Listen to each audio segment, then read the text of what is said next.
एक स्टूडेंट का क्या होता है, एक रूटीन होता है, रोज स्कूल जाना है, शाम को कोचिंग जाना है। आप 17 ईयर्स में ही आपने इतना स्ट्रगल शुरू कर दिया, बट अब स्कूल नहीं है कल से। तो आपकी ड्राइविंग फोर्स क्या थी? तो जैसे ही मैं एग्जाम दे के आया, मैंने अपने पापा को सबसे पहले बोला कि पापा ऐसे ऐसे ऐसे मुझे करना है। सबसे ज्यादा कौन से प्रोफेशन में आपको मतलब आपने इंजॉय किया कर? तो पागल हो गया।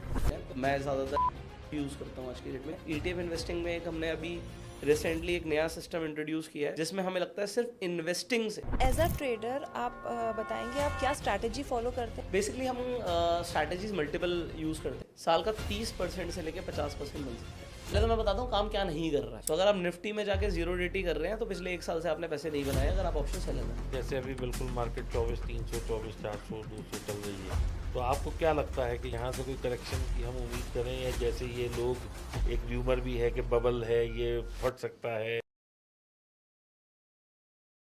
तो स्टॉक मार्केट में 4 चीज़ें होती हैं, हमें से 3 ही करनी है, वो चौथी नहीं करनी। तो मेरे जितने भी सिस्टम है वो चौथी चीज़ को इग्नोर करते हैं। 4 क्वाड्रेंट है। पहला क्वाड्रेंट क्या है कि आपका छोटा प्रॉफिट होगा। 4 चीज़ें हो सकती हैं आपके साथ अगर आप ट्रेडिंग कर रहे हो। आपका छोटा प्रॉफिट होगा। दूसरी चीज़ क्या हो सकती है, आपका छोटा नुकसान होगा। छोटा प्रॉफिट भी चलेगा, छोटा नुकसान भी चलेगा। तीसरी चीज़ क्या हो सकती है, आपका बड़ा प्रॉफिट होगा। मोस्ट वेलकम, भगवान की कृपा, बड़ा प्रॉफिट हो गया। फोर्थ क्या हो सकता है आपके साथ, आपका बड़ा नुकसान हो गया। बस यही नहीं करना है। आप समझ रहे हैं, बस यही नहीं करना है। क्योंकि अगर एक बार बड़ा नुकसान हो गया, सो सारी साइकोलॉजी हिल जाएगी, आप रिवेंज मोड में चले जाओगे और आपको वो कवर करने में बहुत टाइम लगेगा। सो पहले आप छोटे छोटे रिस्क के साथ काम कर रहे थे, बट आपने एक दिन अपने दिमाग से या अपने कंप्यूटर सिस्टम से स्टॉप लॉस ही हटा दिया। अब लॉस बड़ा हो गया, अब कैपिटली ड्रॉडाउन फेज में चला गया। वो ड्रॉडाउन से आप रिकवरी करने में लग जाओगे, कुछ नहीं बनेगा। सो हमारे जितनी भी स्ट्रैटेजीज हैं वो 3 चीज़ों के ऊपर अराउंड रिवॉल्व करती हैं। मेरी स्ट्रैटेजी ऐसी होनी चाहिए जो मुझे छोटा प्रॉफिट दे, छोटा नुकसान ले, चलेगा। किसी दिन हमारी किस्मत अच्छी है, जैसे कि ये ऑप्शन सेलर के लिए विक्स बढ़ी हुई है, अगर थीटा अच्छा मिल गया तो भैया दिन का 3%, 3.5% भी बन जाएगा, बहुत बढ़िया है। बट 1% या 1.5% से ऊपर गंवाना नहीं है। If I will not lose big, I will make money. So जो भी हम करते हैं वो इसी के अराउंड वर्क करता है। सो हम ETF इन्वेस्टिंग करते हैं। ETF इन्वेस्टिंग में एक हमने अभी रिसेंटली एक नया सिस्टम इंट्रोड्यूस किया है, जिसमें हमें लगता है सिर्फ इन्वेस्टिंग से साल का 30% से लेकर 50% बन सकता है, जिसमें कोई ट्रेडिंग की ज़रूरत नहीं है, जिसमें हम कोई भी स्टॉक नहीं खरीदेंगे। वो अपना सिस्टम हमने बनाया है। तो थोड़ा सा बताएं उस नहीं, सिस्टम उसका के बारे कोई में। कोई ज़रूरत नहीं है। मैं कोई किसी को कोई कुछ बेच तो रहा नहीं हूँ कि मेरे को किसी को बताना है। वो हमारा सिस्टम है, बट हमारा बिल्कुल क्लियर है कि भैया 30% से 50% तक 30 बनेगा। ये हमें बैक टेस्टिंग बोलती है, ये हमें समझ आता है कि ये बनेगा।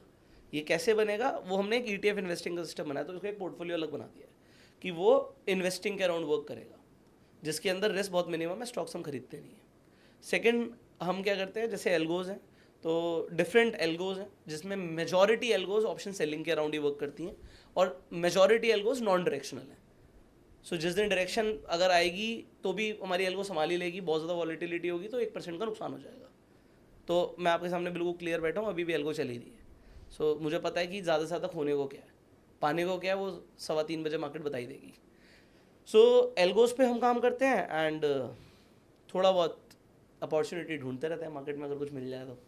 उसके लिए हमने ऑफिस में ट्रेडर्स हायर करे हुए हैं, तो वो काम करते हैं। मतलब आपका ऑटोमेशन पे है मोस्ट ऑफ हाँ, तो रखना ही पड़ेगा, रखना ही पड़ेगा। रखना ही पड़ेगा। तो आपने जो ट्रेडिंग जर्नी जब स्टार्ट करी, तो आपने डायरेक्ट ऑप्शन सेलिंग से करी स्टार्ट? नहीं, बिल्कुल भी नहीं। क्योंकि मतलब options is something very tough to understand. अगर एज अ लेमैन कोई भी एंटर करता है तो ऑप्शंस एक लास्ट में आता है, पहले हम लोग इन्वेस्टिंग से शुरू करते देखिए, हैं। आज की डेट में मुझे ऑप्शंस बहुत अच्छे से समझ आते हैं।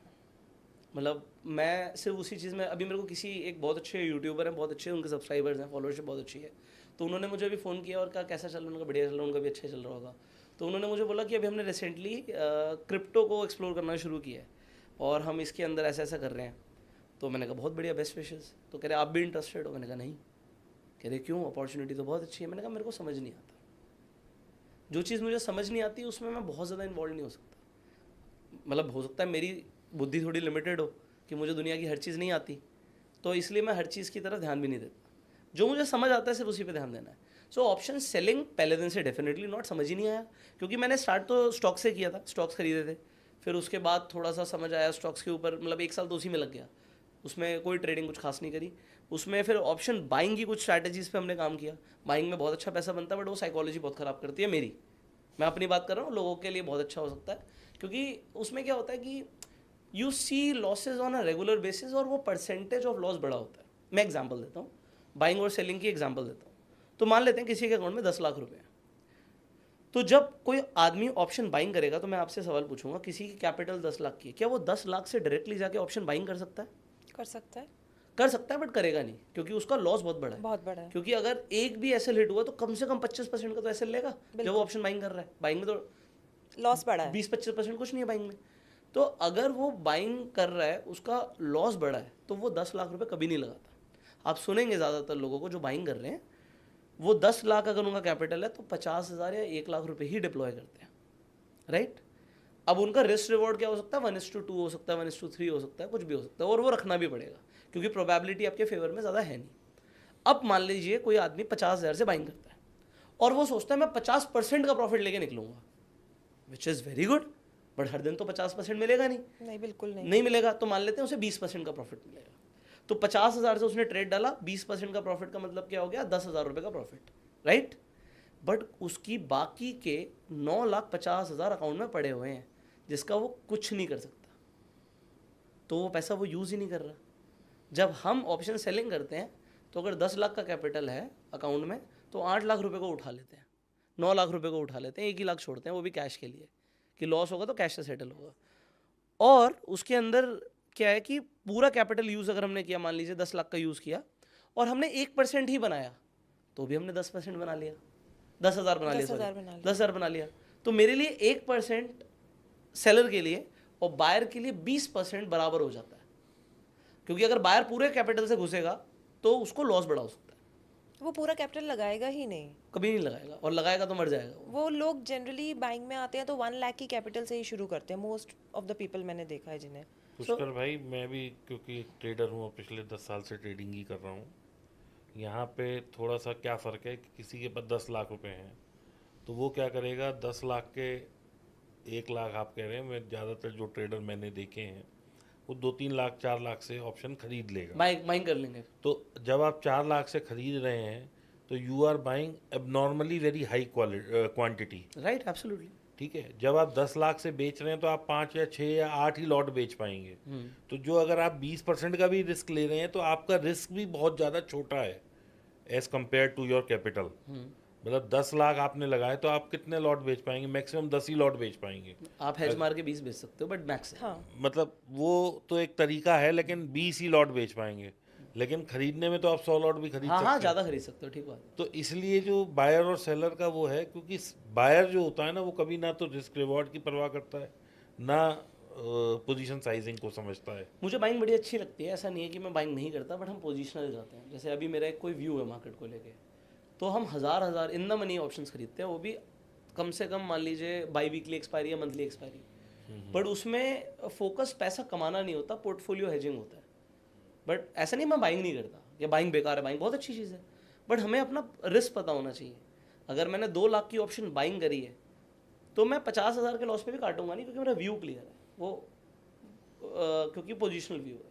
बस ठीक है सर, सबका अपना अपना है, तो ट्रेडिंग में सब महारथी हैं, हम तो बच्चे हैं छोटे से। इवन मैं भी ऑप्शन सेलर ही हूँ मोस्ट ऑफ द टाइम।